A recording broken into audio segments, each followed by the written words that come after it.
What's up, everybody? Welcome back to DodgerHeads, presented by DodgerBlue.com, part of the Blue Wire Podcast Network. My name is Jeff Spiegel, joined today by Jeff Erickson from RotoWire, here to talk Dodgers versus Rockies. Jeff, on a Friday morning, how are you doing over there? I'm doing good. About to take the kids to Knott's, or not even the kids. I'm taking my nephews. I'm being a good uncle today. But excited for that, and looking forward to getting back in time to watch a little Dodger Rockies tonight. Yeah, what's not to love? I mean, for Dodger fans, I'll say this: playing the Rockies is the best. It feels like we own them. Although of late, Jeff, it feels like the Dodgers own everybody. Dodgers at this point have won 9 of their last 10. They've won 5 in a row. They've built up a 6.5 game lead on the division. And sort of the sneaky thing that's happening, they're only 3.5 games back of Atlanta for the best record in the National League. The pitching has been better. They're averaging about 3 runs a game allowed over the last 10. They're scoring nearly 7. Freeman, Mookie, Outman, Muncy, these guys are on fire. So before we dive into kind of individual matchups here, I'm curious, for you as somebody who covers this at a national level, has anything changed about how you think about the Dodgers given their recent run of success and kind of expanding the lead in the division? I think one of the things that it's a reminder: be patient. Yeah. Sometimes we talked about this at the break. I think your big takeaway when we were doing those live shots from the Blue Wire studios in Vegas, by the way, awesome place to be. You were saying, hey, everything is fine. Yeah. This is, look at all that's happened. Look at all the negative things that have happened and look where they're at. Well, Yeah. they've gotten better since then. They may not have added the big names, but they added key names. Yeah. And had they there's a lot of focus on the Erod deal not happening, but the Lance Lynn deal has worked out so far. We'll see, and knock on all the wood, but two outings, he's given them 13 innings. That's exactly what they needed. Totally. They had 2 right-handed hitters. That's what they needed. They needed the targeted kind of acquisitions. There even may be some help on the way in the bullpen. I heard some good news coming on Blake Trinan, perhaps. That could be pretty massive. I mean, the one thing that is a problem is still the starting pitching depth. We just saw Michael Grove go down. Maybe when Buehler comes back, he'll be able to give him some innings. We'll see. I was kind of hoping more that he'd come back in a bullpen, like that super, 7th and 8th inning fireman sort of thing. But I think they need him to start. I think that's kind of the problem. Yeah, and this series, honestly, as we look at matchups here in just a second, is kind of like all of the guys the Dodgers have massive question marks about, which unfortunately is basically their whole rotation. But these 4 guys that we're going to talk about, Kershaw, who pitched last night, and the 3 guys scheduled for the weekend, it's a big moment for them over the next few weeks to try and establish themselves. We just did a video on the channel yesterday about how the NLDS you can basically get through with just 3 starting pitchers because of the way that the schedule sets up. You probably need a 4th starter beyond that if you get there. But for the Dodgers, you feel like Kershaw and Urias are going to be your 1 and 2. You sort of hope you can feel good about it. And then I think Gonsolin, I think Bobby Miller, I think Lance Lynn are kind of auditioning for that 3-4, or even Ryan Yarbrough, who's been great since coming over, the guy they got right at the very last minute. So before we dive in, I'm curious, let's talk a little Clayton Kershaw because he comes back last night, 5 innings pitched, 1 earned run, 4 strikeouts. He limits hard contact, just 4 hard hit balls, but not a ton of swing and miss, a 12% whiff rate. The changeup, he introduces a changeup because it felt good and he figured he would try it out against the Rockies. And of course, it was great. This felt like, hey, it's his first time back. Let's not overanalyze everything. But at the same time, 5 innings, 1 earned run. It's the 1 home run he gives up. It felt like a really, I don't want to say a perfect outing for his first time back, but pretty much as good as you could expect. Now we just cross our fingers. He feels good recovering from that start. Exactly. I mean, it's what he wanted. It's what the Dodgers wanted. It was spring. It's like a spring training tune-up. No offense to the Rockies, but there's a lot of offense to the Rockies. I always like to say that they're a team that's the one team I can never figure out exactly what they're doing. What's their plan? They're the one team that, most teams have an analytics department. They have 2 guys in the corner eating paste. I just don't understand what they're doing. Yeah. Yeah. And look, hey, I love it. We get to play them a bunch every season. And they've got a whole bunch of rookies in the lineup, and it's good for the Dodgers. This is the type of team you want to be playing in the middle of August because the Rockies are trying to figure out what their future looks like, and the Dodgers are trying to win right now. And that's a good combination. So let's get into this weekend. I mentioned it's interesting to me because of who the Dodgers have pitching. Kershaw's first start back last night, Lance Lynn trying to keep the positive vibes rolling. Gonsolin and Urias trying to get things on track. If you're Gonsolin, keep things on track. If you're Urias, and again, the Rockies, a good team to do that. So Friday night, we've got Lance Lynn versus Austin Gomber. You mentioned it, 13 innings, 4 earned runs for Lance Lynn since coming over. Has allowed 4 solo home runs. So that's something. what he does. Yep. Gomber, on the flip side, is in a good stretch. He's gone 6 or more innings in 7 straight starts. He's allowed 2 or fewer earned runs in 6 of those 7 and allowed just 2 total earned runs in his last 18 innings over his last 3 starts. So give me the headline for you, Lynn versus Gomber tonight. Yeah, it's 2 pitchers on a roll right now. Austin Gomber is a guy that he's a verb in the fantasy community, because on 2 separate occasions, he's had 2 road starts lined up for him and gotten absolutely crushed. So we say when you're streaming a pitcher and it doesn't work out well, you got Gombered. Okay. Every time you want to trust him, bam, you get hit on the head with him. And that's the thing. I am a little worried about his lack of swing and miss. If you're trying to think, rely on him, you're kind of relying on good defense. You're relying on the ball not carrying. It is a little cooler here after a really hot stretch out in Los Angeles. So maybe the ball doesn't carry as much. We had a low scoring game on Thursday night, so maybe that continues. But solid form. I would maybe try to find a Rockies must hit 1 solo homer future somehow in there with Lynn. But I think that this probably is the best pitching matchup of the 3 that's remaining left. Yeah, which is kind of a crazy thing to say, but you're probably right. I mean, Gomber, I was looking at some of the betting lines, and I'll throw this out there. I mean, just the big picture stuff, the Dodgers massive favorites, so you're probably going to want to stay away from the money line minus 290. The over-under is 8.5. That feels nice if you've been watching the Dodgers. Like 8.5, the Dodgers could get that by themselves. Well, keep in mind, the offense has been quiet the last couple of games, and it's the pitching that has won them some stuff. I mentioned Gomber, 6 or more innings in 7 straight starts. His over-under for outs recorded is 16.5. So that's 5 2/3, and he gets you that. He's done that 7 in a row. You're getting plus money on that. Do you want to bet against Austin Gomber against the Dodgers to get you 6 innings? I'll leave that up to you. On the hitting side, last time we talked, I gave out David Peralta as a guy who had been owning the pitcher he was facing, and Peralta went out and crushed every over bet if you bet hits or total bases or anything like that. Freddie Freeman is that guy tonight, although the numbers aren't super favorable on betting wise. He's 4 for 7 with a double and a home run in his career against Gomber. He's plus 170 to have 2 hits if you want to get a little aggressive there. On the flip side, Will Smith 0 for 7 in his career against Gomber with 3 strikeouts. He has not looked good. So those are some of the bets I like. Jeff, is there anything when you look at game lines, team totals, player props that jump out to you about tonight's game? Not a ton. Like you mentioned, it's low sample size. Even like the hot matchup, it's 7 at bats. It's kind of hard to bet a whole lot on history, at least with that, as far as that goes.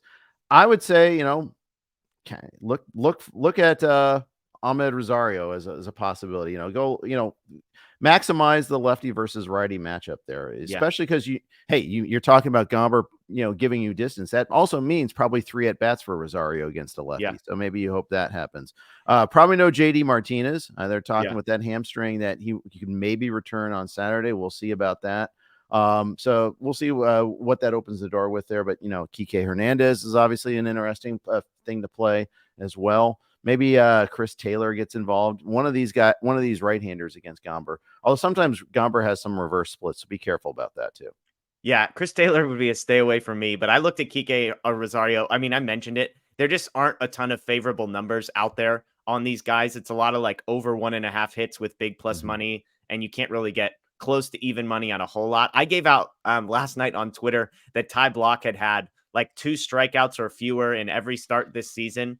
And I said, give me the under 2.5 at plus money. Well, he gets into like the second inning. I think he strikes out Chris Taylor because Chris Taylor's terrible. And then the third inning, he strikes out Austin Barnes. I'm like, you've got to be kidding me. This guy's going to go over because Chris Taylor and Austin Barnes can't figure it out. Not only that, Block lasts into the 7th inning. He hadn't gone into the 6th since like 2019. Here he is pitching to begin the 7th inning. Chris Taylor is on deck, and Max Muncy hits a home run, knocks him out of the game. He stays at 2. We hit the plus money under 2.5, but it was a disgusting sweat on Ty Block under 2.5 strikeouts. So hopefully tonight you do a little better. Again, if you want to get frisky, 2 hits for Freddie Freeman plus 170 might be interesting. Or you could do a same game parlay, Dodgers to win with over 4.5 runs or something like that. Probably gets you close to some even money. Let's move on to the last couple pitching matchups here. Saturday, Tony Gonsolin versus Peter Lambert.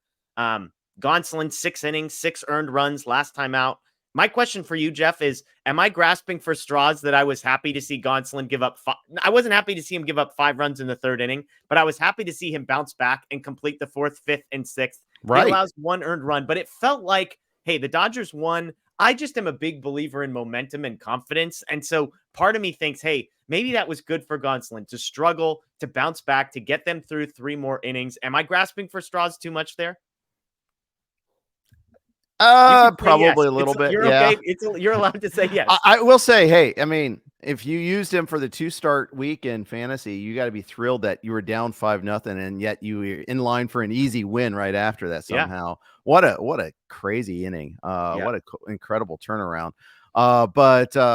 Yeah, it's been pretty grim lately. For me, he's a spot starter in fantasy now. And I think he doesn't make a start in the playoffs. I think he's like the 5th option for this team right now. Maybe 6 by the time Buehler is back. I think I'd take Bobby Miller over him in a playoff start right now. Yeah. Well, you mentioned spot start. Is this a spot start against the Rockies at home that you would consider trusting him in just fantasy? like the A's game last week and now the Rockies game this weekend. You used him for your 2-star week. Next week is almost certainly a bench. It's you're at that point now where he's not in the circle of trust. He will face the Marlins at home in his next start, but so I might still even use him then. The Dodgers have this nice little stretch here. I mean, home against the Rockies, the Brewers is a good series. Home against the Marlins, at Cleveland, that should be pretty good for the pitchers as well. Maybe not for the batters. They have some good young pitching, but this is a pretty important stretch for the Dodgers to kind of cement their position so they can figure things out and get everything in line for the playoffs. The good news for Gonsolin is Peter Lambert is on the other side of this. He's got a 5.5 ERA. He's allowed 9 earned runs in his last 2 outings with just 6 strikeouts and 5 walks. He was good in July, 14 innings, 0 earned run in 3 games, but he has pitched once against the Dodgers. He lasted 1 inning and gave up 5 earned runs on June 29th. So it could be another situation where Gonsolin gives up 4 runs and the Dodgers score 7 or 8 and he's able to escape in that one. So Dodgers team total on Saturday could be something to look at. Although on Friday night, it's 5.5. So who knows what it's going to be. That's against Gomber, who's probably a better pitcher than Lambert. So that number might be 6.5 on Saturday or over 5.5 with some nasty odds. Sunday, Julio Urías versus Chris Flexen. Flexen has struggled, 13 earned runs in 13.2 innings since coming over from the Mariners. He's allowed 2 home runs in each of those 3 starts, has 8 walks to 10 strikeouts. So 6 home runs, 8 walks, and 10 strikeouts in 3 starts. Not encouraging numbers there. He was worse in June. Didn't pitch much in July. 8 2/3, 13 earned, 5 home runs, 5 walks, 5 strikeouts in the month of June. So he's a mess on one side. On the other is Julio, and it's less grasping for straws with Julio here. His last 2 outings, 11 innings, no earned runs, 2 walks, 10 strikeouts. And to me, Jeff, it seemed like he got some swagger back. It seemed like in that Arizona game, he was starting to pitch with some conviction, which especially for Julio feels like confidence is such a massive help for him. And so I'm cautiously optimistic about where Julio is. I'm not projecting him to be Cy Young Julio from here on out, but I've said, can you just be like a 3.5 ERA guy for the stretch run, and then we'll feel a lot better about things. Where are you at on Julio? Like, are you starting to buy a little bit on him sort of turning the corner and bouncing back? Yeah, I mean, you're not. I think we're so spoiled from last year that we don't realize that last year there was always going to be regression. The question is, my friend Scott Pianowski from Yahoo always says, is regress to what? That's always the question. And I think we're kind of still figuring that part out. But yeah, I'm encouraged. I think, at the end of the day, he's like a mid-threes pitcher now. And that's fine. In today's era, I'll take that, especially if I can get 6 innings out of him. Yeah.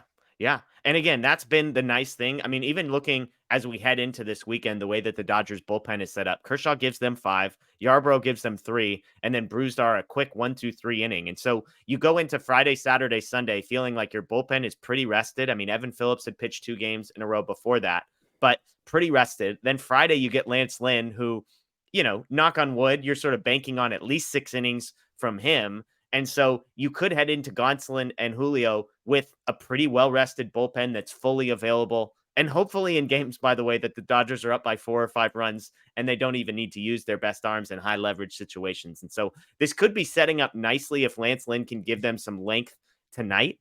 I think the bigger question for the Dodgers, something to watch, is just what the offense does. I mentioned it. They've won the last 2 games, but I think they've scored 4 runs total in those 2 games. And all 4 runs were very late in the game. They were not sort of rest easy games. So can the offense kind of flip the switch, get themselves up for a matchup against the Rockies, and hopefully get into this one? They've won the first one, Jeff. Are we looking at 3 out of 4? Are we predicting a sweep? Where are you at? I'll say 3 out of 4. I'll be the hater on Gonsolin, and that'll be the day they lose 9-8. I don't know, but I mean, it's always the Rockies on the road is always a sweet thing to have. So you want them coming into town, especially after the trade deadline, and they've done nothing to improve their team. Yeah, they've made it worse. They've called up a bunch of rookies, and they're saying a lot of guys, hey, we're going to give you a bunch of at-bats to try and figure it out. And in classic Rockies fashion, not many of them have been figuring it out. So let us know what you guys think in the comments below. The Dodgers won the first. Can they sweep?